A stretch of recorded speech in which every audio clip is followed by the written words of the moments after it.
All of us have encountered challenging times in our lives when we feel vulnerable to the strains of daily living, and that might be especially true in these coronavirus times. This video features 5 tips on building resilience for when times get tough.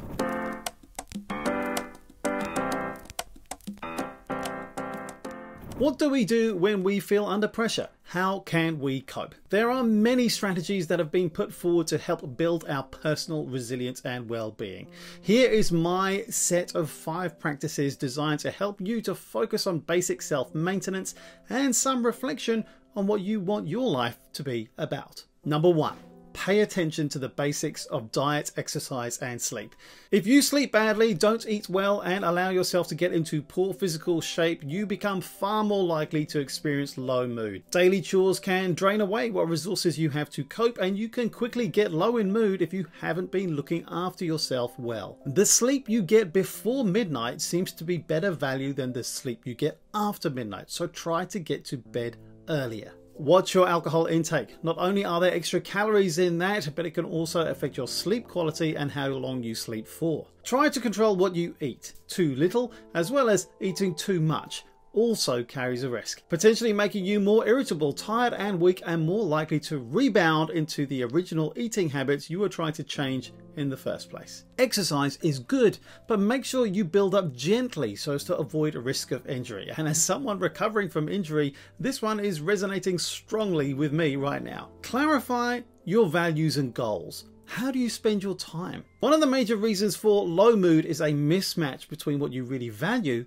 and what you do. How this shows itself in your life can be hard to pin down, but often it is low mood and general dissatisfaction, perhaps even depression. Thinking about your values can sometimes feel self-indulgent, but it is key to our well-being. So write out a personal statement of values and goals. It will help you to figure out whether what you're doing in your work and your personal life is in tune with your values. If you find it isn't, then it may help to work out what sort of changes you may need to make to help you out of the hole you may have found yourself in. There's another video in the description of this video that can help you with this. Put pleasures back into life. One of the dangers of modern life is that we see extremes presented to us by media or social media, for example. And perhaps we see people who are egotistical and narcissistic in everyday life too, and we steer clear of being identified as being tagged with that label. Sometimes we can oversteer. People can often not value themselves highly enough. We even effectively downgrade ourselves by denying ourselves pleasure. We can tend to put other people's needs first and see ourselves at the back of the queue when we get around to looking after ourselves. The danger is that we never get around to looking after ourselves. Some parents can be like this. They put their children's needs so much above their own that they give themselves no personal time and space at all. Even if you don't think you deserve to enjoy yourself right now, try to make sure you do things you like doing, because often they're the first things that go when we feel pressured. Put pleasures back into your life, not just doing the chores and work because you feel like you don't have the energy for anything else.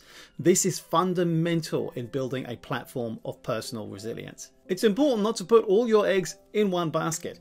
Nothing goes well all the time. Everyone goes through periods when work or some part of work is going badly, or there are difficulties in close relationships, or life in general seems to be full of problems. If you place all your sense of self-worth into just one aspect of your life, and often this is work or being a good parent, there can be times when we can feel very vulnerable. When you do feel low, think about how much of your sense of self-worth is bound to just one aspect of your life. If your pattern of low mood suggests too close a connection with just one part of your life, it's likely that you have too many eggs in that one basket. Now, to protect yourself from this kind of dependency, it's wise to have several parts to your life. Work, friends, kids, pets, family, hobbies, inside and outside the home, social and solitary. At any point that one part of your life doesn't seem to be going well, you can draw comfort and support from the other parts. Build up supportive relationships.